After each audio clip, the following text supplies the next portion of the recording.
ఉన్నతుడా, సర్వోన్నతుడా, గొప్ప దేవానికి స్తోత్రం తండ్రి. యేసయ్యా, ఇప్పటి వరకు తండ్రి పాటలు ఎందు, ఆరాధన ఎందు, సాక్ష్యాల ఎందు మీరు తోడుగా ఉండి నడిపించిన దేవానికి స్తోత్రం తండ్రి. ఈ వాక్యంలో కూడా మీరు తోడుగా ఉండండి. నేను కాదు యేసయ్య మాట్లాడేది బిడ్డలతో, మీరు నా నోట మాటలు ఉంచి నన్ను ధైర్యపరచండి తండ్రి. మీ మాటలు బ్రతికిస్తాయి, మీ మాటలు తండ్రి మాకు క్షేమాన్ని కలుగజేస్తాయి తండ్రి. యేసయ్య, మీ మాటలు బిడ్డలతో సూటిగా మాట్లాడండి తండ్రి.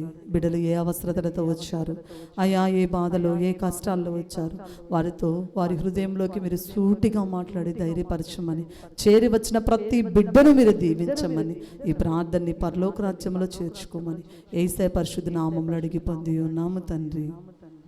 ఆమేన్, ఆమేన్.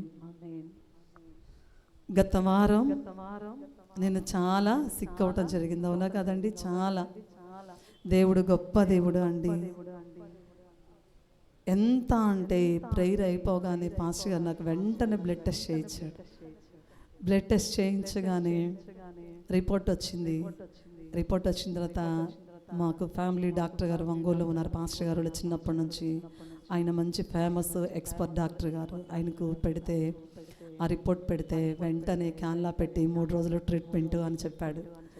నాకు చాలా భయం వేసింది. నాకు ఇంజక్షన్ అంటే చాలా భయం, హాస్పిటల్ తలుచుకున్నా భయమే. అయితే డాక్టర్ గారితో నేను మాట్లాడాను, టాబ్లెట్స్ వల్ల తగ్గదా డాక్టర్ గారు అంటే, లేదమ్మా నువ్వు ఇంజక్షన్ క్యాన్లో పెట్టుకోవాలి, 3 రోజులు ట్రీట్మెంట్ అని చెప్పాడు. సరే అని చెప్పేసి పాస్టర్ గారు వెళ్ళి కిట్ అంతా తెచ్చాడు, పెద్ద బాక్స్ తెచ్చాడు పాస్టర్ గారు. ఇంట్లోనే ట్రీట్మెంట్ ఇద్దాము అని లతక్క నర్సును కూడా తీసుకొచ్చాడు. అయితే అక్క వచ్చి లోపు నేనేం చేశానంటే ప్రార్థన చేసుకున్నాను. యేసయ్యా, నీ సేవలో అయితే ఎక్కువగా మేము తిరుగుతూ ఉన్నాము, ఇంకా మరలా మాకు పరిచర్య కూడా ఉంది, కర్నూలు కూడా ఒక పరిచర్యకి వెళ్ళాలి, మీటింగ్కి. మేము ఈ శోధన తప్పించలేవా, నీకు అసాధ్యమైన కార్యం ఏది లేదా అని చెప్పేసి దేవుని సన్నిధిలో మోకాళ్ళ మీద పాష గారు మెడికల్ షాప్కి వెళ్ళారు, ఒకళ్ళేమో నర్సును తీసుకురావడానికి వెళ్ళారు. కళ్ళు మూసుకొని ఒకటే ప్రార్థన చేసుకున్న కన్నీటితో, ఈ శోధన తప్పించలేవా, తగ్గించలేగవా, నీకు అసాధ్యమైంది ఏది లేదు కదా అని ప్రార్థన చేసుకున్నానండి. ఎందుకు మన చర్చికే వస్తుంది ఒక డాక్టర్, మా స్రవంతి డాక్టర్ గారు అని వెంకటాద్రి హాస్పిటల్లో చేస్తుంది. నాకు ఎందుకో ఆ బిడ్డను దేవుడు అట్లా కళ్ళ ముందు చూయించాడు. అసలు మాకు ఊహకు కూడా లేదు ఆ బిడ్డ. వెంటనే నేను పాస్టర్ గారు రాగానే, అండి ఈ రిపోర్టు ఒక్కసారి స్రవంతికి చూపించరా అని చెప్పాను. ఎందుకు లేడీ అంటే, ఎందుకు నాకు అనిపిస్తుంది ఒక్కసారి స్రవంతికి కూడా చూపించరా అని చెప్పాను డాక్టర్ గారికి. పాస్టర్ గారు వెళ్ళారు. వెళ్ళి పాస్టర్ గారి పరిస్థితి ఇది స్రవంతి అని చెప్తే, ఏంటి పాస్టర్ గారు ఈ రిపోర్ట్లో అసలుకి ఏమీ లేదు, టైఫాయిడ్ కానీ ఏమీ నాకు కనిపించడం లేదు అని అంది ఆమె. దేవుని, అదేం డాక్టర్ గారు ఇలా ట్రీట్మెంట్ అని తీసుకొచ్చాడంటే, ఎలా అసలు పాస్టర్ గారి పొజిషన్ ఎలా ఉందంటే, పాస్టర్ గారు రోజు తన డైలీ దినచర్య మొత్తం చేసుకుంటుంది, పిల్లల్ని చూసుకుంటుంది, చక్కగా ఉపవాస ప్రార్థనలో కూడా పాల్గొంది, కానీ వాకింగ్ చెప్పలేకపోయింది, వాకింగ్కి వెళ్తుంది, అన్నీ చేస్తుంది. ఒక జ్వరంతో బాధపడే ఒక ఆమె అన్ని పనులు చేయడం అనేది అసాధ్యం. అది టైఫాయిడ్ అంటే చలితో జ్వరంతో ఒక మూలన మంచం మీద పడుకుంటారు. అసలు ముందు పాస్టర్ గారిని తీసుకురా అని చెప్పింది. నేను వెళ్ళాను, ఏంటమ్మా నీ సిమ్టమ్స్ అంటే ఇది అని అంటే, పోయి చూస్తే జ్వరము 98 ఉంది. అసలు లేదు, నేనైతే ఒక టాబ్లెట్ కూడా వేసుకోలేదు. నేను తొందరగా వేసుకున్న, దేవుని మీద ఎక్కువ నమ్మకం ఉంచుతాను. ఆమె అంది టైఫాయిడ్ లేదు, ఏమీ లేదు అని చెప్పేసి పంపించింది. దేవుని మహా గొప్ప కార్యము జరిగిందండి. ఆ కిట్ అంతా మరలా రిటర్ను ఇవ్వడం జరిగింది. ఏ టాబ్లెట్ వేసుకోలేదు, నేను ఒక్క డోలో కూడా వేసుకోలేదు. దేవుడు ఎలా తగ్గించాడో తెలియదు. మరలా దేవుడు పునరుద్ధానపు శక్తిని ఇచ్చి పరిచర్యలో వెంటనే తెల్లారే నేను 12 గంటల ప్రయాణం, రాను 6 గంటలు, పోను 6 గంటలు కర్నూలు వెళ్ళి అక్కడ దేవునికి మహిమకరంగా పరిచర్య జరిగింది. దేవుడు గొప్పగా వాడుకున్నాడు. మరలా సాయంత్రాల కల్లా 8:30 కల్లా మేము విజ్ఞాపన ప్రార్థనలో పాల్గొనడం జరిగింది. దేవుడు గొప్ప కార్యము అండి. దేవుడు మన జీవితాల్లో ఎన్నో గొప్ప నమ్మితే చాలండి, పొందుకోలేని ఆశీర్వాదము ఏదియునూ లేదు. ప్రియమైన దేవుని బిడ్డలారా, అయితే నేను మీకు ఒక సజీవ సాక్ష్యాన్ని చెప్పాలి. నేను ఇంతవరకు మీకు షేర్ చేయలేదు. గత సంవత్సరం ఒక 2 years బ్యాక్ నాకు ప్రొలాక్టిన్ అనే హార్మోన్ ప్రతి హెల్దీ ఉమెన్కి 90 లోపు ఉండాలి. అయితే నాకు 200, 400 అలా ఉంటుంది. దానివల్ల బ్రెయిన్లో ఏమవుతుందంటే పిట్యూటరీ గ్లాండ్ అనే ఉంటుంది. పిట్యూటరీ గ్లాండ్ అనేది మనకు అన్ని సూచనలు తెలియపరుస్తుంది, మన కంటిని కరెక్ట్గా కనిపించేటట్లు చేస్తూ ఉంటుంది. మనకు ఇది చేయకూడదు, ఇది సంజ్ఞలు చేస్తూ ఉంటుంది అది పిట్యూటరీ గ్లాండ్. ఆ గ్లాండ్కి నాకు మైక్రో ఎడినోమా అనే ఒక సిస్ట్ వచ్చింది నాకు బ్రెయిన్లో. అయితే దేవుని సన్నిధిలో అప్పుడు వచ్చింది. నేను ట్రీట్మెంట్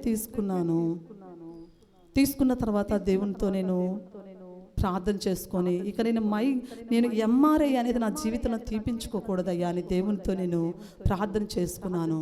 దేవుడు దాన్ని తప్పించాడు. 1 year బ్యాక్ మీ అందరికీ సాక్షి నేను చెప్పాను సంఘంలో. అయితే డాక్టర్ గారు నాకు తగ్గిందని చెప్పాడు కానీ కంటిన్యూగా ట్యాబ్లెట్లు వేయాలి అని నాకు చెప్పలేదు. అయితే నేను ట్యాబ్లెట్స్ మానేశాను. ఈ 2 నెలలు నేను మీకు యాక్టివ్గా కనపడుతున్నాను కానీ నా దేహంలో శక్తి కానీ అసలుకి నేను చాలా అనారోగ్యంగా ఉంటూ ఉన్నాను. 2 months నుంచి తెలియటం లేదు, ఏదో నీరసంగా ఉంటూ ఉన్నాను. అయితే నాకు సిమ్టమ్స్ కొన్ని బయటపడుతున్నాయి. అది ఎక్కువైనప్పుడు చూపును కోల్పోతాను. ప్రతి నిత్యము నాకు తలనొప్పి వస్తుంది భయంకరంగా. ఈ మైక్లోనే మాట్లాడుతూ ఉంటాను కానీ నా బ్రెయిన్ అసలుకి ఇంక నరాలు చిట్లిపోతాయేమో అన్నట్టు నేను ఆరాధన చేసేటప్పుడు కూడా ఉంటుంది 2 months నుంచి. ఎందుకు ఇలా ఉంటుందో నాకు అర్థం కావట్లేదు. ఇంట్లోకి వెళ్ళిన తర్వాత పాష గారితో చెప్తున్నాను ఎందుకు నేను నీరసం అయిపోతున్నాను అని. అయితే ఆమె నా స్రవంతి నాది చూసి వెంటనే పాస్టమ్ గారిని మీరు విజయవాడ గుంటూరు కానీ ఒంగోలు కానీ తీసుకెళ్ళండి, నేను ఒక డాక్టర్ గారికి చెప్తాను తీసుకెళ్ళండి అని.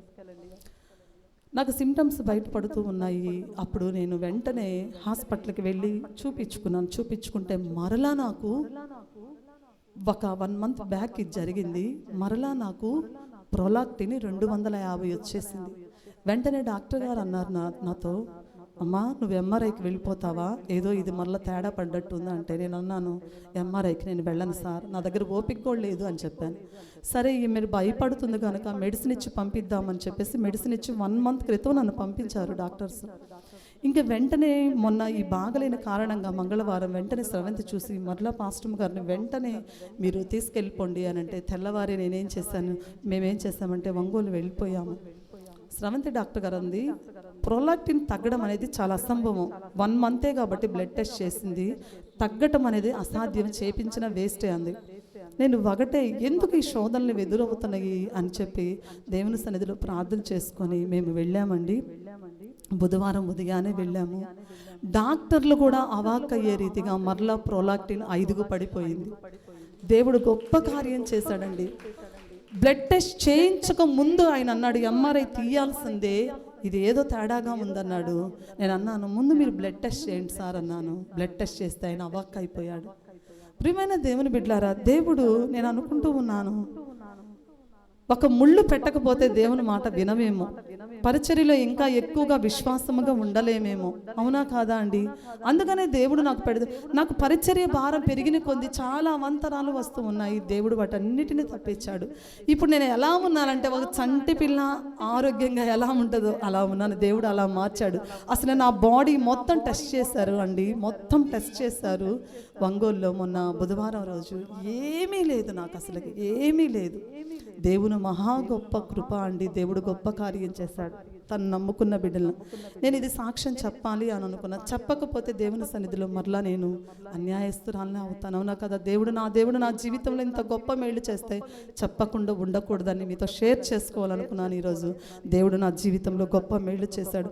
ఇంకా మా కోసం మీరు ప్రార్థన చేయండి. చాలా పరిచర్య చేయాలి దేవుని సన్నిధిలో, ఎక్కువగా ఇంకా ఎదగాలనేదే ఆశ. చాలా పెద్ద శోధనను దేవుడు తప్పించాడు. అదే ఎక్కువ అయితే ఏమవుతుంది అంటే చూపును కోల్పోతాము, జ్ఞాపక శక్తిని కోల్పోతాము. అలాంటి పరిస్థితిలో నుండి దేవుడు ఏం చేశాడు? పరిపూర్ణ స్వస్థతను దేవుడు నాకు ఇచ్చాడు. దేవుని నామానికి స్తుతి కలుగునుగాక. ఆమేన్. మన దేవుడు గొప్ప దేవుడు అండి, ప్రతి దాన్ని తప్పించగల సమర్థుడు. ఈరోజు దేవుడు మనకిచ్చిన కృపను బట్టి ఈరోజు మన వాక్య ధ్యానంలోనికి వెళదామండి. ఒకరోజంట ఒక టీచర్ గారు క్లాస్లో టీచర్ ఉంది. టీచర్ ఒక స్టూడెంట్ లేపి రాము లేచి నుంచో, రాము లేచి నుంచో, దేవుడు ప్రత్యక్షమైతే ఏ వరం అడుగుతావురా దేవుణ్ణి అని అడిగింది టీచర్. ఏముంది టీచర్ గారు, నాకు కావలసినంత డబ్బు, కావలసినంత బంగారం కావాలని అడుగుతాను దేవుణ్ణి. అరే పిచ్చోడా, ఎందుకు అట్లా అడుగుతున్నావు అని టీచర్ గారు అంది. సరే టీచర్ గారు, నువ్వైతే ఏం అడుగుతావు అని రాము టీచర్ని క్వశ్చన్ చేశాడు. నేనైతే దేవుణ్ణి బుద్ధి జ్ఞానం సమృద్ధిగా కావాలని అడుగుతారా అని. అంతేలే టీచర్ గారండి, ఎవరికి ఏది తక్కువైతే అది వాళ్ళు అడుగుతారని చెప్పాడట రాము. ప్రియమైన దేవుని బిడ్డలారా, ఈరోజు మన వాక్య భాగము ఇర్మియా గ్రంథము తీయండి. ఇర్మియా గ్రంథము 39వ అధ్యాయము 18వ వచనం చదవండి. ఇర్మియా గ్రంథము 39వ అధ్యాయము 18వ వచనం.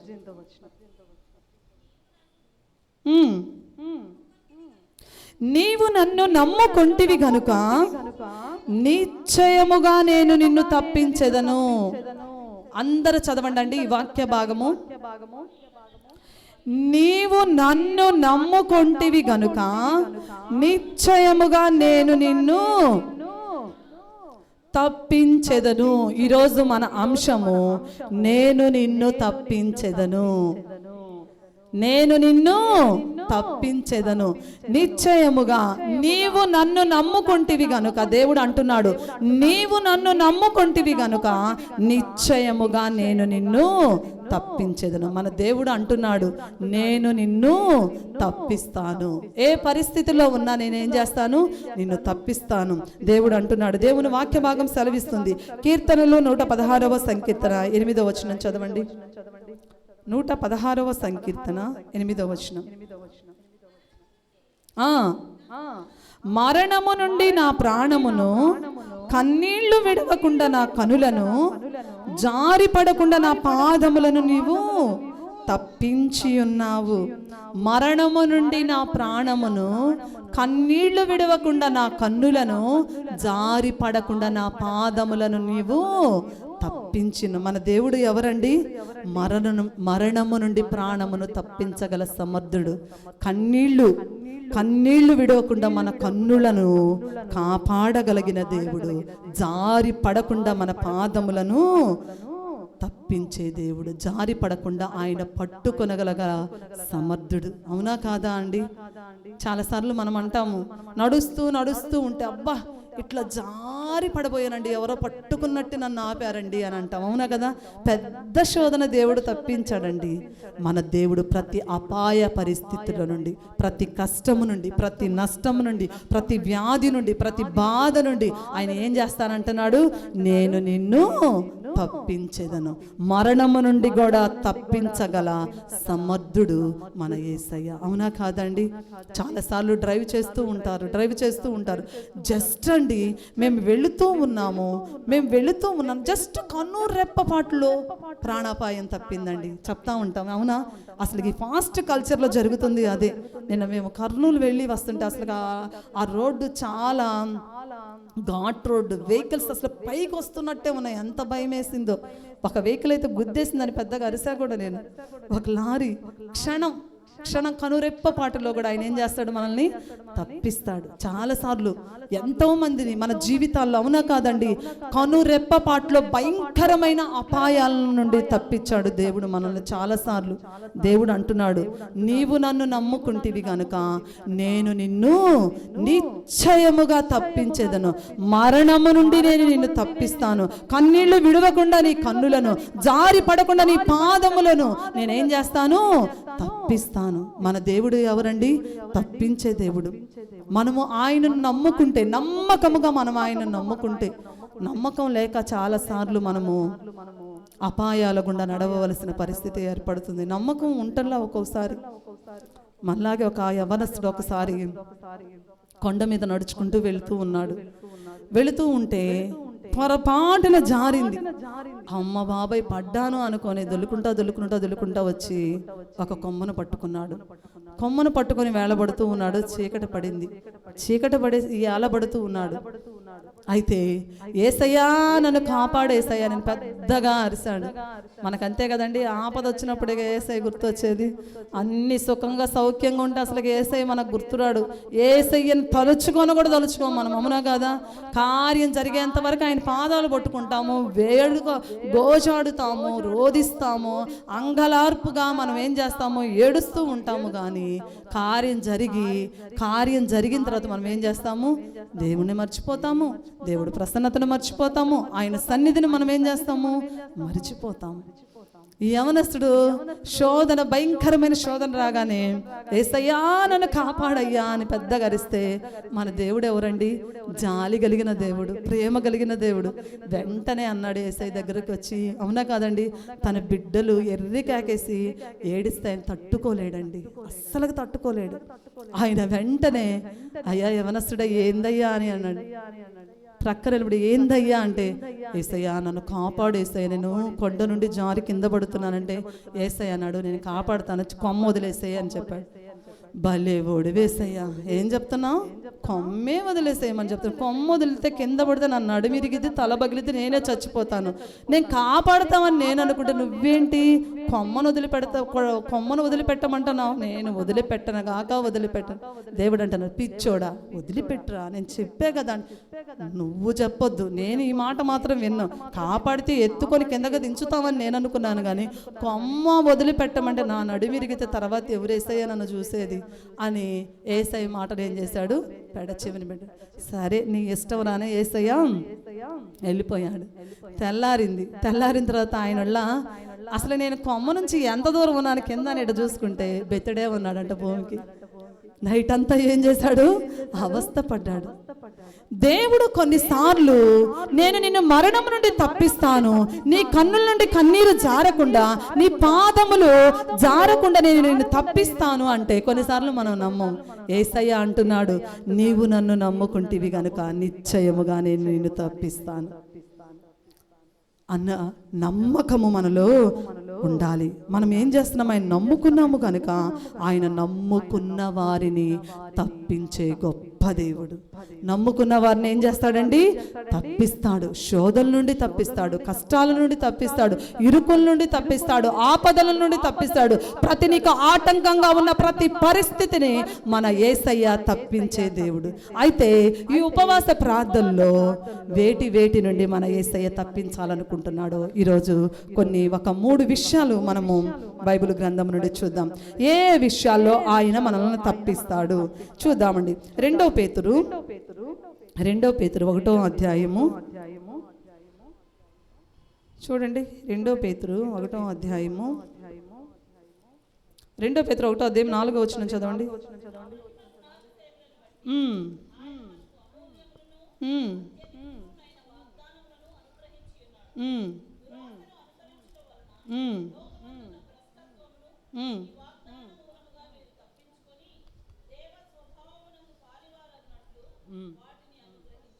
Very good. మళ్ళీ చదవక.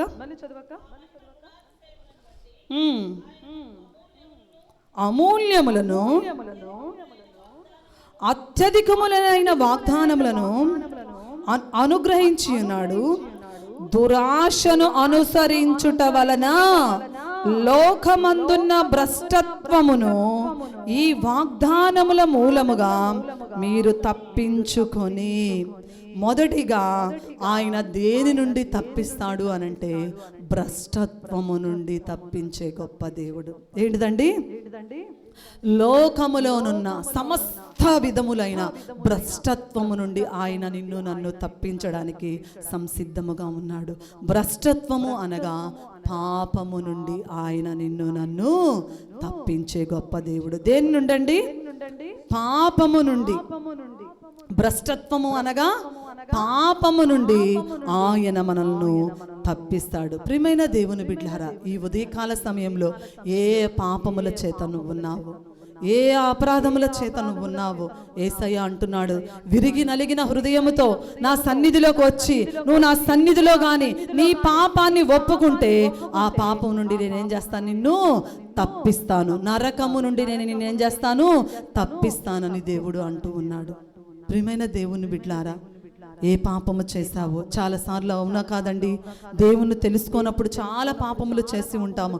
చాలామంది దేవుణ్ణి తెలుసుకొని బాప్తిస్మంలో పాలు పొంది రక్షణ భాగ్యాన్ని చేకూర్చుకొని రక్షణ అనుభవంలోకి వచ్చిన తరువాత కూడా చాలాసార్లు పాపము చేస్తూ ఉన్నారు. దేవునికి అవిధేయమైన కార్యాలు చేస్తూ ఉన్నారు. చాలా మంది దేవునికి విరోధమైన పాపాలు చేస్తూ ఉన్నారు. దేవుని పేరు చెప్పుకుంటూ కూడా చాలా మంది పాపము చేస్తున్న వారు ఉన్నారు. వారిలో నువ్వు ఉన్నట్లయితే దేవుడు అంటూ ఉన్నాడు, నా సన్నిధిలోకి వచ్చి నువ్వు ఒప్పుకుంటే నేను నిన్నేం చేస్తాను, తప్పిస్తాను, పాపము నుండి తప్పిస్తానని దేవుని వాక్య భాగం సెలవిస్తూ ఉంది. అందుకనే దేవుని వాక్య భాగం సెలవిస్తుంది, ఎవరైనా కానీ దేవుణ్ణి ఆశ్రయించినట్లయితే యేసు అంటున్నాడు, నేను నిన్ను తప్పించి నేను నిన్ను పరిశుద్ధపరుస్తానని దేవుని వాక్య భాగం సెలవిస్తుంది. 1 యోహాను 1వ అధ్యాయం 9వ వచనం చదవండి. 1 యోహాను రాసిన మొదటి పత్రిక 1వ అధ్యాయం 9వ వచనం. మన పాపములను మనము ఒప్పుకొనని ఎడల ఆయన నమ్మదగిన వాడును నీతిమంతుడును గనక ఆయన మన పాపములను క్షమించి సమస్త దుర్నీతి నుండి మనల్ని పవిత్రులనుగా చేయును. మన పాపములను మనము ఒప్పుకొని ఎడల ఆయన నమ్మదగిన వాడు నీతిమంతుడు గనక ఆయన మన పాపములను ఏం చేస్తాడండి, క్షమించి సమస్తమైన దుర్నీతి నుండి మనల్ని ఏం చేస్తాడు, పవిత్రునుగా చేస్తాడు. దేవుడు అంటూ ఉన్నాడు, ఏ పాపము చేత నువ్వు కప్పబడి ఉన్నావో, అవునా కాదండి? చాలా మంది దేవుని సన్నిధిలో పాపాన్ని ఒప్పుకోవలసింది పోయి పాపాన్ని కప్పుకుంటూ ఉన్నారు. పాపాన్ని కప్పుకొని జీవిస్తూ పైకి మేము నీతిమంతులమని చాలా మంది గొప్పగా చెప్పుకుంటూ ఉన్నారు. దేవుడు అంటూ ఉన్నాడు, విరిగి నలిగిన మనసుతో నా సన్నిధిలోకి వచ్చి ఎవరైతే తమ పాపములను ఒప్పుకుంటారో వారి సమస్తమైన పాపములను నేనేం చేస్తాను, క్షమించి వారిని ఏం చేస్తాను, పవిత్రపరుస్తాను. ప్రియమైన దేవుని బిడ్డలారా, చాలా మంది పాపము చేస్తూ దేవునికి దూరముగా ఉంటూ ఉన్నారు. పాపములో పట్టబడిన స్త్రీని తరుముకుంటూ వస్తూ ఉన్నారు. అయితే ఆమె పరిగెత్తుకుంటూ జీవము కలిగిన దేవుని యొద్ద నిలవబడి దేవుని ప్రక్కన నిల్చుంది. అయితే యేసయ్య అన్నాడు, అందరూ వచ్చి అన్నారు, ఈమె పాపంలో జీవిస్తూ ఉంది కనుక ధర్మశాస్త్రము ప్రకారము ఈమెను రాళ్లతో కొట్టి చంపాలి అని చెప్పినప్పుడు యేసయ్య అన్నాడు, మీలో పాపం లేని వాడెవరో ముందు రాయి వేయి అంటే అందరూ తలలు దించుకొని రాళ్ళు పక్కకు వేసి వెళ్ళారు. యేసయ్య అన్నాడు, అమ్మా ఎవరు నిన్నేమి చేయలేదంటే, ఎవరు నేను ఏమి చేయను, ఇక నీతిగా జీవించు. పాపము నుండి ఆమె జీవితాన్ని తప్పించిన గొప్ప దేవుడు. ఇక జీవితంలో ఆమె ఎన్నడూ పాపము చేయలేదు, ఎన్నడూ అతిక్రమములు చేయలేదు. జీవము కలిగిన దేవుని వెంట నడిచినట్లు మనం బైబిల్ గ్రంథంలో చూస్తాం. ప్రియ తల్లి, ప్రియ తండ్రి, దేవుని సన్నిధిలో రక్షింపబడిన తొలి దినాల్లో దేవుని సన్నిధిలో పశ్చాత్తాపంతో దేవుని సన్నిధికి వచ్చాం.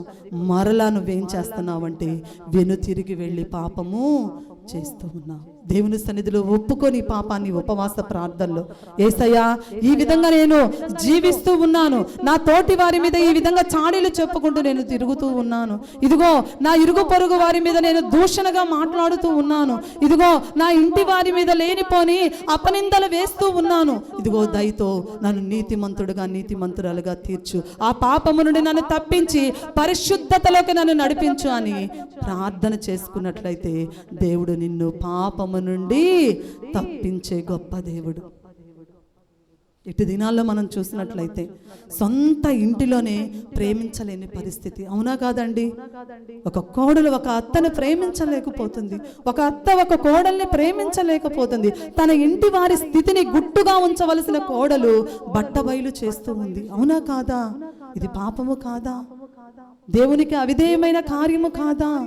ప్రియ తల్లి, ప్రియ తండ్రి, దేవుని సన్నిధిలో ఏదైనా నీ ఇరుగు పొరుగు వారి మీద నువ్వు చేసే వ్యర్థమైన మాటలు కావచ్చు, నీ మనసులో వచ్చే దురాలోచనలు కావచ్చు, అన్యాయంగా ఇతరుల మీద నేరం మోపడం కావచ్చు, నీ ఇంటి వారిని నువ్వు పట్టించుకొని ప్రతి పరిస్థితిని కావచ్చు, దేవుని దృష్టిలో ప్రతిదీ పాపమే. దేవునికి అవిధేయమైన ప్రతి చర్య పాపమే. అయితే ఆ పాపాన్ని పోగొట్టాలంటే యేసయ్యను మనం నమ్ముకోవాలి. యేసయ్యను నిశ్చయముగా మనం నమ్ముకున్నప్పుడు ఆయన ఏం చేస్తాడంటే నీ పాపాన్ని తప్పించి పరిశుద్ధతలో నిన్ను యేసయ్య చేరుస్తాడు. పవిత్రుడుగా ఆయన నిన్ను చేస్తాడు. ప్రియమైన దేవుని బిడ్డలారా, మనం ఏం చేయాలంటే మన పాపములను మనం ఏం చేయాలి? ఒప్పుకోవాలి. యేసయ్యా, పలానా సమయంలో నేను ఈ దొంగతనం చేశాను, పలానా సమయంలో ఈ మోసం చేశాను, పలానా సమయంలో అబద్ధంగా నా భర్తకు తెలియకుండా ఈ పాపం చేశాను, పలానా సమయంలో నా భార్యకి తెలియకుండా ఈ పాపం చేశాను, పలానా హాస్టల్లో ఉన్నప్పుడు నా తల్లిదండ్రులకు తెలియకుండా ఇదిగో నేను ఈ రకంగా చెడ్డగా ఆలోచనలు చేస్తూ ఉన్నానని దేవుని సన్నిధిలో ఈ ఉపవాస ప్రార్థనలో కానీ ఒప్పుకుంటే దేవుడు నిన్నేం చేస్తాడు? పాపము నుండి తప్పిస్తాడు. బాధ్యతాయుతంగా ఒక గృహిణిగా, ఒక జ్ఞానము కలిగిన స్త్రీగా నీ కుటుంబాన్ని బాధ్యతాయుతంగా నడిపించలేకపోతున్నావా? దేవుని సన్నిధిలో ఒప్పుకో. ఇక నుంచి బాధ్యతాయుతమైన తల్లిగా నేను జీవిస్తానయ్యా, బాధ్యయుతమైన తండ్రిగా నేను జీవిస్తానయ్యా, బాధ్యయుతంగా నా కుటుంబాన్ని నేను కట్టుకుంటానయ్యా అని కానీ ఈ ఉపవాస ప్రార్థనలో దేవుని సన్నిధిలో ప్రార్థిస్తే దేవుడు నీ ప్రతి పాపము నుండి నేను తప్పించి పరిశుద్ధతలో ఆయన నడిపిస్తాడు. దేవుని సన్నిధిలో ఆయన అంటున్నాడు, మనము మన పాపములను ఒప్పుకొని ఎడల ఆయన నమ్మదగిన వాడు, నీతిమంతుడును గనుక ఆయన మన సమస్తమైన పాపాలను క్షమించి మనల్ని ఏం చేస్తాడండి? పవిత్రపరుస్తాడు. ఆయన భ్రష్టత్వము నుండి తప్పించును అనగా పాపము నుండి మనల్ని ఏం చేస్తాడు? తప్పించే గొప్ప దేవుడు. రెండోదిగా కీర్తనలు 34వ సంకీర్తన, కీర్తనలు 34వ సంకీర్తన 4వ వచనం చదవండి. నేను యెహోవా యొద్ద విచారణ చేయగా ఆయన నాకు ఉత్తరం ఇచ్చెను, నాకు కలిగిన భయములన్నిటిలో నుండి ఆయన నన్ను తప్పించును. ఫస్ట్దిగా ఆయన ఏం చేశాడండి? పాపము నుండి తప్పించే గొప్ప దేవుడు. రెండోదిగా భయములన్నిటిలో నుండి ఆయన తప్పించే గొప్ప దేవుడు. ఎట్లో నుండి? రెండోదిగా భయాలన్నిటిలో నుండి. దావీదు గొల్యాతును చంపడానికి ఏమైనా భయపడ్డాడండి? భయపడలేదు. దావీదు ఎంతటోడు? ఇంతటోడు. అప్పటికి రాజయ్యాడా దావీదు? కాలేదు. ఏం చేశాడు? టకీ మన ఏం చేశాడు? 5 రాళ్ళు ఏరుకున్నాడు, నున్నటి రాళ్ళు ఏటిలో. అవునా? 5 రాళ్ళు ఏరుకొని ఎన్ని రాళ్లతో కొట్టాడు? 5 రాళ్లతో కొట్టేశాడా? ఒక్క రాయితో కొట్టేశాడు. ఒక్క రాయితో గొల్యాతును కొట్టాడు. భయంతో కొట్టాడా? భయం లేకుండా కొట్టాడు. దావీదు గొల్యాతును చంపాడు. చంపినప్పుడు చాలా ధైర్యంగా ఉన్నాడు, కానీ దావీదు జీవితంలో చాలా భయాల గుండా నడిచాడు. తర్వాత చాలా భయాల గుండా సౌలు పెట్టే ఇబ్బందులు, తన కన్న కొడుకే తన మీదకు లేచిన అనుభవాల్లో, శత్రువులు తన మీదకు లేచిన అనుభవాల్లో దావీదు భయముతో దేవుని సన్నిధిలో ప్రార్థించినప్పుడు దేవుడు దావీదును తప్పించాడు. అందుకనే దావీదు 55వ సంకీర్తనలో ఎంతో గొప్పగా రాసుకున్నాడు. చూడండి 55వ సంకీర్తన, 55వ సంకీర్తన చూడండి. 55వ సంకీర్తనలో 4వ వచనం చదవండి. నా గుండె నాలో వేదన పడుచుంది, మరణ భయం నాలో పుట్టుచున్నది, దిగులును వణుకును నాకు కలుగుచున్నవి, మహాభయము నన్ను ముంచివేసెను. ప్రియమైన దేవుని బిడ్డలారా, ఎన్నో భయంకరమైన భయాలు దావీదు జీవితంలో వచ్చినాయి. అయితే దావీదు ఎప్పుడైతే ప్రార్థించాడో, ఎప్పుడైతే దేవుని సన్నిధిలో ప్రార్థించాడో, కొన్నిసార్లు చాలాసార్లు దావీదు అంటాడు, ఇంటి మీదనున్న ఒంటరి పిచ్చుకలాగా ఉన్నాను, ఇంటి మీదనున్న ఒంటరి పిచ్చుకలాగా ఉన్నాను. ఒంటరిగా ఎప్పుడు ఉంటామండి? ఎవ్వరు లేనప్పుడు ఒంటరిగా ఉంటాము. ఒంటరిగా శ్రమ అనుభవంలో ఒక్కొక్కసారి దావీదు ఒంటరిగా ఉన్నాడు. ఆ ఒంటరిగా ఉన్నప్పుడు దావీదు అంటాడు, ఆహా రెక్కలున్నాయి ఎడల నేనేం చేస్తాను? గువ్వ వలె నీ యొద్దకు ఎగిరి వస్తానయ్యా. భయాలు ఉన్నప్పుడే దావీదు దేవుని సన్నిధిలో ప్రార్థించాడు. అయ్యా, ఈ భయము నుండి నన్ను తప్పించు. కొన్నిసార్లు దావీదు అంటాడు, నా కన్నీళ్ల చేత నా పడక కొట్టుకొని పోవచ్చున్నది, నా పరుపు కొట్టుకొని పోవచ్చున్నది. అంటే దావీదు ఎన్ని కన్నీరు కార్చాడు, అవునా కాదా? అట్లాంటి పరిస్థితుల్లో కూడా దావీదును రాళ్ళు రువి చంపాలని శత్రు సమూహం చూసినప్పుడు కూడా దావీదు దేవుని సన్నిధిలో ప్రార్థన చేశాడు. దేవుని సన్నిధిలో భయము వచ్చినప్పుడు దేవుని సన్నిధిలో ప్రార్థన చేశాడు. దేవుడు దావీదుకున్న ప్రతి భయము నుండి దేవుడు ఏం చేశాడు?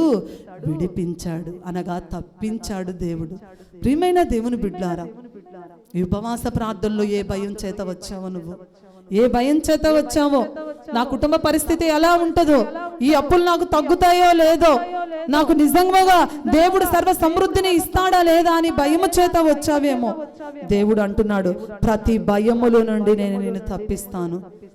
ఏ వ్యాధి చేత బాధపడుతూ ఉన్నావేమో, ఏ రోగం చేత వేదన చెందుతూ ఉన్నావేమో, దావీదులాగా భయపడుతూ ఉన్నావేమో, దావీదులాగా దేవుని సన్నిధిలో ప్రార్థించు.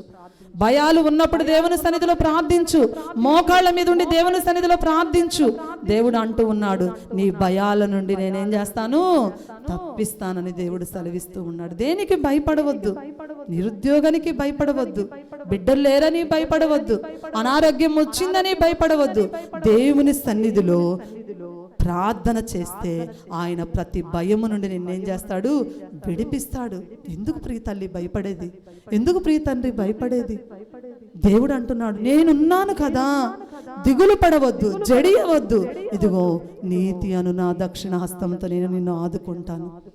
పక్కన వాళ్ళు చెప్తారు ఒక్కోసారి, అక్క, అన్నా, నీకు కష్టం వచ్చినప్పుడు నేను ఉంటాను. వాళ్ళు నీకు కష్టం వచ్చినప్పుడు నీ ప్రక్కన ఉండరు. కానీ యేసయ్య వాగ్దానం చేశాడంటే ఆ వాగ్దానం అక్షరాల మన జీవితంలో నెరవేర్చగల సమర్థుడు. విశ్వాసముతో కన్నీటితో వచ్చావా ప్రియ తల్లి? దేవుడున్నాడు. దేనికి భయపడకూడదు, దేనికి భయపడకూడదు. ఆయన నిర్మించాడు అండి నిన్ను. నీ భయాల నుండి తప్పించడానికి ఆయన వచ్చాడు ఈ లోకంలోనికి. ఆయన నిన్ను ఎలా చేసుకున్నాడో తెలుసా? ఆయన తన స్వహస్తాలతో నిన్ను తయారు చేసుకున్నాడు. ఈ భూమిలో ప్రతి జంతువు, ప్రతి పక్షి, ప్రతి భూమి మీద ప్రతి ప్రాకే పురుగు, ప్రతి వృక్షాలు, సమస్తము, ప్రతి భూచల జరాలు మొత్తము దేవుని మాట చేత సృష్టింపబడితే అమూల్యమైన మానవుడిని దేవుడు తన రూపంలో తనకిష్టమైనట్టు ఆయన తయారు చేసుకున్నాడు. అంత గొప్పగా దేవుడు నిన్ను మలుచుకున్నాడు. ఎందుకు భయపడుతూ ఉన్నావు? దావీదు భయాల్లో దేవుని సన్నిధిలో ప్రార్థించాడు. దేవుడు దావీదును తప్పించాడు, నిన్ను ప్రత్యేకంగా తయారు చేసుకున్నాడు. అందుకనే అంటాడు, చూడుము నా అరచేతిలోని నిన్ను చెక్కి ఉన్నాను. దేవుడు అంట, మనం చూస్తాం కదండి, చాలాసార్లు అందరూ నిద్ర లేచినప్పుడు చాలా మంది ఇట్లా ఇట్లా ఇట్లా చేయి చూసుకుంటారు, అవునా కాదా?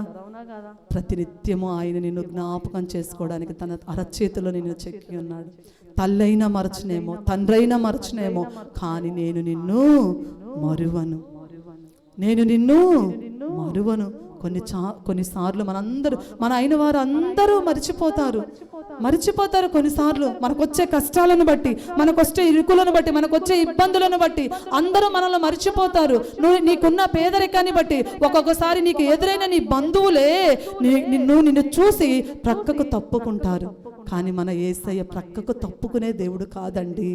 మనుషులు విడిచిపెడతారు, మనుషులు మరిచిపోతారు, మనుషులు నిన్ను ప్రేమించరు, కానీ యేసయ్య నిన్నుగా ప్రేమిస్తాడు. అందుకనే దేవుడు అంటాడు, నీ ప్రతి భయము నుండి నేనేం చేస్తాను? నిన్ను తప్పిస్తాను. భయపడతావా? ఇక ఉపవాస ప్రార్థనలో భయపడతావా? ఇక నేను భయపడను అని చెప్పే వాళ్ళందరూ చేతులెత్తండి. ఇక నా జీవితంలో నేను దేనికి భయపడను. దేవుడు మిమ్మల్ని ధైర్యస్తులుగా చేయునుగాక. ఆయన మీకు తోడుగా ఉండునుగాక. దావీదుకు తోడయ్యుండి నడిపించిన దేవుడు నీకు తోడయ్యుండి నడిపించును గాక. ప్రియమైన దేవుని బిడ్డలారా, దావీదు భయాలన్నిటి నుండి యేసయ్య తప్పించాడు. అదేవిధంగా మనం చూసినట్లయితే ఆదికాండము 32వ అధ్యాయము చూడండి. ఆదికాండము 32వ అధ్యాయము 6 నుంచి 8 వచనాలు చదవండి. ఎవరన్నా పెద్దగా చదవండి.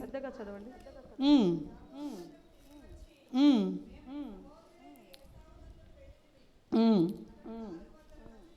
ఉమ్.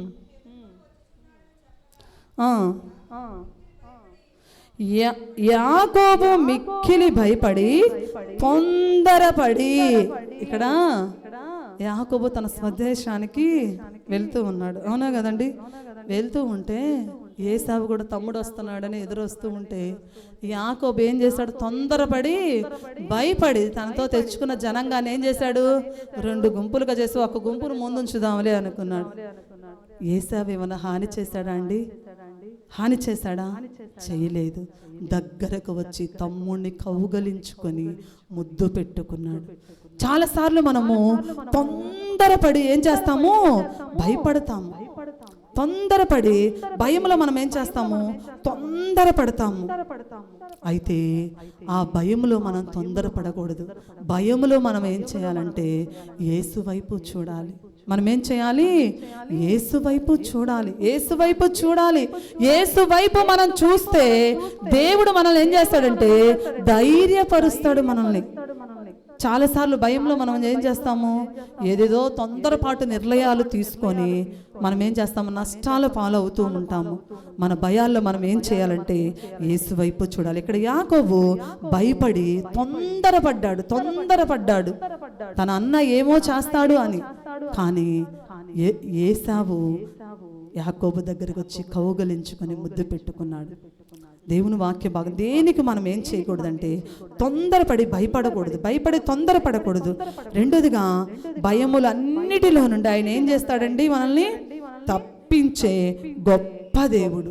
మూడోదిగా చూద్దాము, ఆదికాండము 48వ అధ్యాయము.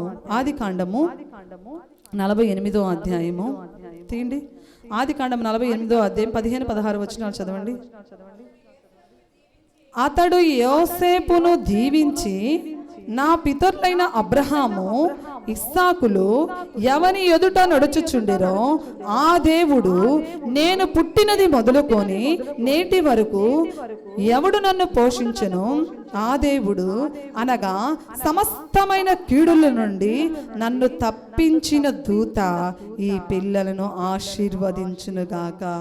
మూడోదిగా సమస్తమైన కీడుల నుండి తప్పించును. మూడోదిగా ఆయన ఏం చేస్తాడండి? సమస్తమైన కీడుల్లో నుండి తప్పించే గొప్ప దేవుడు. యాకోబుకు ఎంతో కీడు చేశాడు. వాళ్ళ మామ లాబాను ఏం చేశాడు? ఎంతో కీడు చేశాడు. 7 సంవత్సరాల కొలువు అంటే మరలా ఏం చేశాడు? ఇంకొక 7 సంవత్సరాలు పెంచాడు. 10 సార్లు ఏం చేశాడు? జీతాన్ని మార్చాడు. అయినప్పటికీ దేవుడు యాకోబును ఎంతగానో ఆశీర్వదించాడు. అవునా? తన మామ ఎంత కీడు చేయాలన్నప్పటికీ దేవుడు యాకోబు పక్కన ఉన్నాడు కనుక, యాకోబుకు తోడై ఉన్నాడు కనుక ఎవరు కీడు చేయాలన్నా దేవుడు మన పక్షాన ఉంటే ఎవ్వరు మనకు కీడు చేయలేరు. చేస్తారా అండి? ఎవ్వరు కీడు చేయలేరు. మన దేవుడు ఎవరంటే సమస్తమైన కీడులో నుండి తప్పించగలిగిన గొప్ప దేవుడు. చాలా మంది అండి మనకు కీడు చేయాలని చూస్తారు. అయితే మనం భయపడకూడదు, దిగులు పడకూడదు, నిరుత్సాహపడకూడదు. అయ్యో వారు నన్ను ఆ మాటలు అంటున్నారే, నాకు కీడు చేయాలని చూస్తున్నారని వారి కీడుకు మనం ప్రతి కీడు చేయకూడదు. దేవునికి వదిలిపెట్టాలి. దేవుని బిడ్డగా, ఒక విశ్వాసిగా, దేవుణ్ణి నమ్ముకున్న ఒక దేవుని బిడ్డగా నువ్వేం చేయాలంటే దేవునికి వదిలిపెట్టాలి. నువ్వు చూసుకోయా అని. దేవుడు మన మీదకు వచ్చే ప్రతి కీడును ఆయన తప్పించే దేవుడు. అందుకని పౌలు భక్తుడు అంటాడు, 2 తిమోతి 4వ అధ్యాయం 14వ వచనం చదవండి. 2 తిమోతి 4వ అధ్యాయము 14వ వచనం. అలెగ్జాంద్రను కంచరివాడు నాకు చాలా కీడు చేశాను. ఎలాంటి కీడు అండి? చాలా కీడు చేశాడు. కీడు చేశాడు అనడం వేరు. ఇక్కడ ఏముంది? చాలా కీడు. ఎంత కీడు చేస్తుంటాడు, అవునా కాదా? పౌలుకి తన పరిచర్యలో ఎంతో కీడు చేస్తుండవచ్చు. అందుకనే ఎంతో బాధ. అలెగ్జాంద్రను కంచరివాడు నాకు చాలా కీడు చేశాను. ప్రియమైన దేవుని బిడ్డలారా, ఎంత కీడు చేసినప్పటికీ దేవుని బిడ్డలుగా మనం ఏం చేయాలంటే మౌనముగా భరించాలి. ఆ కీడుని ఏం చేస్తాడు? దేవుడే తప్పిస్తాడు. అందుకనే ఎబ్బేజు అంటాడు, కీడులో నుండి నన్ను తప్పించుము, కీడులో నుండి తప్పించము. ఎబ్బేజుకు తన సహోదరులు ఏ కీడు చేయాలన్నారు. అందుకని ఎబ్బేజు ప్రార్థన చేశాడు, అయ్యా నా చూడండి ఆ వాక్య భాగం 1వ దినవృత్తాంతములు 4వ అధ్యాయం 10వ వచనం. 1వ దినవృత్తాంతములు 4వ అధ్యాయము 10వ వచనం చదవండి. ఎబ్బేజు ఇశ్రాయేలీయుల దేవుని గురించి మొరపెట్టి, నీవు నన్ను నిశ్చయముగా ఆశీర్వదించి నా సరిహద్దును విశాలపరచి నీ చెయ్యి నాకు తోడుగా ఉండ దయచేసి నాకు కీడు రాకుండా దానిలో నుండి నన్ను తప్పించుము అని ప్రార్థించగా. ప్రియమైన దేవుని బిడ్డలారా, ఎబ్బేజు ప్రార్థన దేవుడు ఆలకించాడా లేదా? ఆలకించాడా లేదా? ఎబ్బేజు ప్రార్థనను దేవుడు అక్షరాల ఆలకించి ఎబ్బేజును దేవుడు ఆశీర్వదించాడు, తన సరిహద్దును విశాలపరిచాడు.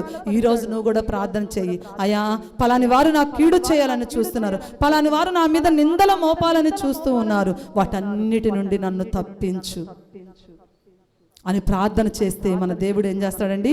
తప్పించగల సమర్థుడు మన యేసయ్య. అవునా కాదా? పరలోక ప్రార్థనలో కీడులో నుండి మమ్మల్ని తప్పించము అని అంటే ఒక ప్రతి విశ్వాసి ప్రతిరోజు మనకు జరగబోయే సంభవించబోయే కీడు నిమిత్తమై ప్రతి నిత్యము మనం ఏం చేయాలి?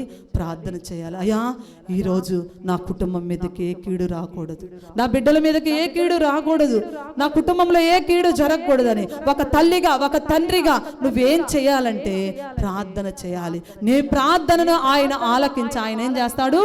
సఫలపరుస్తాడు. ప్రార్థన చేస్తున్నావు ప్రియ తల్లి, ప్రార్థన చేస్తున్నావు ప్రియ తండ్రి. ఒక తల్లి ఒక తండ్రిగా మనం ఏం చేయాలి?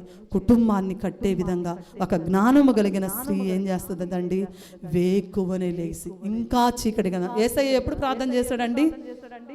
పెందల కాడనే, అనగా ఇంకనో చీకటిగా ఉన్నప్పుడు దేవాతి దేవుడే ప్రార్థన చేస్తే మనం చెయ్యొద్దా అండి?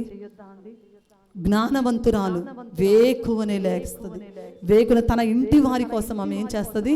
ప్రార్థన చేస్తుంది. తమ ఇంటి వారి కోసం ఏమి కావాలో చూసుకుంటుంది. జ్ఞానవంతురాలులాగా మనం ఏం చేయాలి?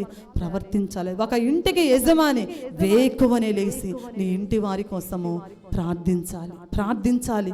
ప్రార్థన ద్వారా ప్రతి కీడును ఆయన ఏం చేస్తాడు? కీడును తప్పిస్తాడు, కీడు నుండి తప్పిస్తాడు. అవునా కాదండి?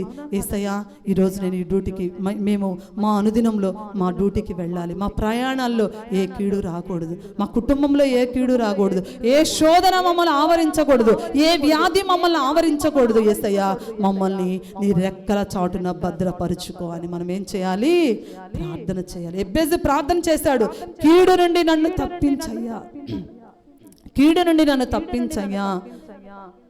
యాకోబు దేవునికి ఇష్టముగా జీవించాడు. ప్రతి కీడు, తన మామ చేయబోయే ప్రతి కీడు నుండి యాకోబును దేవుడు ఏం చేశాడు? తప్పించాడు. ఎబ్బేజు ప్రార్థనను దేవుడు ఆలకించాడు. యేసయ్య నీకు నాకు చెప్తూ ఉన్నాడు, నీ అనుదిన ప్రార్థనలో, పరలోక ప్రార్థనలో కూడా ఆయన అదే చెప్పాడు, కీడు నుండి మమ్మల్ని తప్పించండి, శోధన నుండి మమ్మల్ని తప్పించండి. ప్రియ తల్లి, ప్రియ తండ్రి, మన దేవుడు ఏం చేసేది? గొప్ప దేవుడు, ప్రార్థన ఆలకించే గొప్ప దేవుడు. మన ప్రార్థనను ఆలకిస్తాడు. ఉదయాన్నే వేకుజామునే ఒక తల్లిగా ఒక తండ్రిగా లెగిసి మోకాళ్ళ మీద ఉండి నీ ఇంటి వారి బాగోగుల కోసం ప్రార్థన చెయ్యి. ఎందుకు ఈరోజు మన జీవితాల్లో కరువు విలయ తాండవం ఆడుతుంది? ఎందుకు మన జీవితాల్లో పేదరికం? ఎందుకు ఉన్న పరిస్థితులను ఉండవలసి వచ్చింది? ఎందుకు నీ స్థితిగతులు మారకపోవడానికి కారణం మనలో ప్రార్థన జీవితం లేదు. అందుకనే కీడు కీడు కీడు కీడు వెంబడి కీడులో నడవవలసిన పరిస్థితి, అభివృద్ధి లేదు, ఆశీర్వాదం లేదు. ఎందుకు? ప్రార్థన జీవితం మనలో లేదు. దేవునికి ఇష్టమైన జీవితం మనలో లేదు.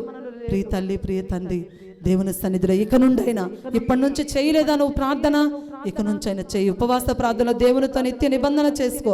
యేసయ్యా ఇప్పటి నుండి ఆశామాషగా నేను జీవించాను, అందుకనే నా జీవితంలో ఏ ఆశీర్వాదం లేదు, ఏ ఆశీర్వాదం లేదు, ఏ సంతోషము లేదు, ఏ ఆనందకరమైన జీవితం లేదు, నాలో ప్రార్థన జీవితం లేదు. కనుక ఇదిగో ఈ ఉపవాస ప్రార్థనలో నేను నీతో తీర్మానం తీసుకుంటాను, కీడు నుండి తప్పించయ్యా, ఆశీర్వాద బాటలో మమ్మల్ని నడిపించు. తల్లిగా ఒక తల్లిగా నేను ప్రార్థన చేస్తానయ్యా. ఒక తండ్రిగా నేను ప్రార్థన చేస్తానయ్యా. ఒక యవనస్తుడిగా నేను ప్రార్థన చేసుకుంటాను నా భవిష్యత్తు కోసం. ఒక యవనస్తురాల్లాగా నా భవిష్యత్తు కోసం నేను ప్రార్థన చేసుకుంటాను. ఏ కీడు మా బిడ్డల మీదకు, ఏ కీడు నా ఇంటి మీదకు రాకుండా నువ్వు తప్పించు యేసయ్యా, నువ్వు తప్పించు యేసయ్యా అని ప్రార్థన చేసుకుందామండి అందరం. యేసయ్యా తప్పించు, కీడు రాకుండా మమ్మల్ని తప్పించు. ఏ విషయాల్లో ఆయన తప్పిస్తాడండి? పాపము నుండి తప్పిస్తాడు. నీవు నన్ను నమ్ముకుంటివి కనుక నిశ్చయముగా నేను నిన్ను తప్పించెదను. మరణము నుండి నా ప్రాణమును, కన్నీళ్లు విడవకుండా నా కన్నులను, జారిపడకుండా నా పాదములను తప్పిస్తానన్నావు కదా యేసయ్యా. ఇదిగో ఈ పాపపు జీవితము నుండి నన్ను తప్పించు, ఈ భయము నుండి తప్పించు. దేనికి నేను ఇక భయపడకూడదు, ధైర్యముగా ఉండాలి. సింహము వలె నేను ధైర్యముగా ఉండాలి. దానియేలు సింహపు బోనులో వేస్తున్నప్పుడు కూడా భయపడలేదండి. దానియేలు ధైర్యాన్ని బట్టే దేవుడు దానియేలును కాపాడాడు. ఈ రోజు నువ్వు భయపడుతున్నావు, దేవుని బిడ్డ అని చెప్పుకుంటున్నావు, ప్రధానికి భయపడుతున్నావు. అందుకనే భయం నీ జీవితంలో నుంచి పోవట్లేదు. ధైర్యముగా జీవించాలి. దానియేలు సింహపు బోనులో వేస్తున్నాడు, ఇంత కూడా భయపడలేదు, వణుకు ఇంత కూడా పుట్టలేదంట. అందుకనే సింహాలు కూడా ఏం చేస్తున్నాయి? దానియేలుకు సాష్టాంగా నమస్కారం చేస్తున్నారు. ప్రియమైన దేవుని బిడ్డలారా, సమస్తమైన కీడులో నుండి ఆయన ఏం చేస్తాడు? తప్పించే గొప్ప దేవుడు. ఇప్పుడు ప్రార్థన చేద్దాం. యేసయ్యా, ఈ లోకంలో జరిగే ప్రతి ఉపద్రవము నుండి నన్ను నా కుటుంబాన్ని తప్పించు, నన్ను నా కుటుంబాన్ని తప్పించు. ప్రతి ఉపద్రవము నుండి యేసయ్యా నేను నిన్ను సొంత రక్షకునిగా నేను అంగీకరిస్తాను. పాపపు జీవితము నుండి నన్ను తప్పించు, భయాలన్నిటిలో నుండి తప్పించు. దావీదు కూడా భయపడ్డాడు, కానీ ప్రార్థన చేశాడు. యేసయ్యా, దావీదును భయాలన్నిటిలో నుండి తప్పించావు. సమస్తమైన కీడులో నుండి యాకోబును తప్పించావు, యెబెజును తప్పించావు. అయ్యా, నాకు కూడా ఏ కీడు రాకుండా నన్ను నా కుటుంబాన్ని కాపాడు యేసయ్యా. దినదినము తల్లిగా తండ్రిగా నువ్వు ప్రార్థన చేసుకోవాలి. ప్రార్థన నీ కుటుంబానికి ఒక ఆయుధం, ప్రార్థన నీ కుటుంబానికి ఒక కంచె, ప్రార్థన నీ కుటుంబానికి ఒక ప్రాకారం ఉందా? నీ కుటుంబానికి ప్రార్థన అనే ప్రాకారం నీ కుటుంబానికి ఉందా?